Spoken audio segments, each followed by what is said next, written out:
je vais vous raconter un conte de fées. Il était une fois une rencontre. Nous sommes dans la nuit du 26 août 2007.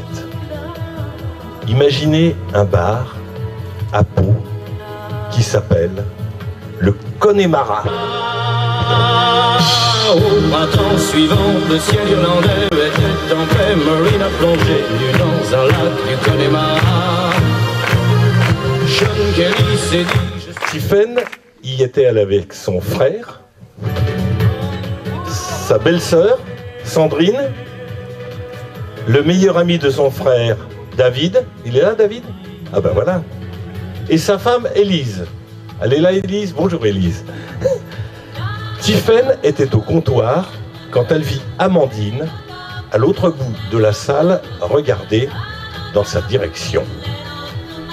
Elle crut, pendant les 15 premières minutes, qu'elle regardait son frère. Le frère, il lève la main. Puis Tiphaine comprit que c'était pour elle. Elle décida de lui sourire pour voir sa réaction. Amandine lui sourit en retour, puis, timidement, elle baisse son regard.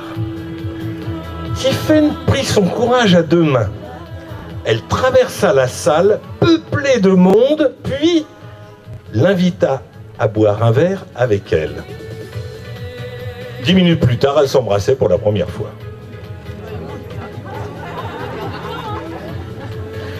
Le regard malicieux d'Amandine, ses formes, son charisme et son caractère de femme qui ne se laisse pas marcher sur les pieds ont séduit Tiphaine, qui avait très envie de leur avoir. Quant à Tiphaine, elle sentait en elle quelque chose de doux sous son style vestimentaire assez rock. Elle l'intriguait, elle était obnubilée. Échange de numéros de téléphone, elles se revirent le week-end suivant. Et là, Tiphaine sut qu'Amandine serait importante dans sa vie. Avant la rencontre, je n'avais pas envie de me mettre en couple, mais avec Amandine, c'était une évidence. Elle était déjà amoureuse. Pour Tiphaine, c'était le début de quelque chose d'unique.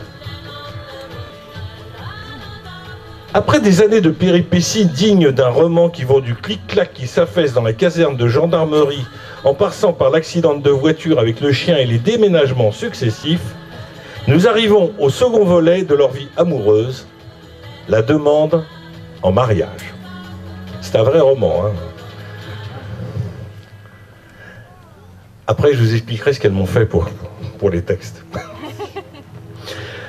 Nous sommes le 26 juin 2012. Amandine était dans le sud-ouest pour du travail saisonnier et Tiphaine lui demande de remonter sur Paris pour un week-end surprise en amoureuse. Elle n'avait aucune idée de ce qui l'attendait. Tiphaine se rend à l'aéroport, elle l'emmène se promener dans Paris, déjeuner, visiter le musée Grévin, puis l'invite sur un bateau-mouche. C'était splendide, le décor est planté.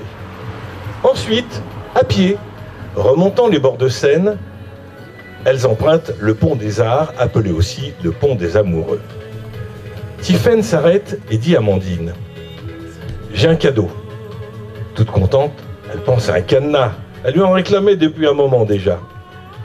Quand elle ouvre la boîte, quelle ne fut pas sa surprise. Une chaîne avec un pendentif et une clé. Puis elle lui offre un second cadeau.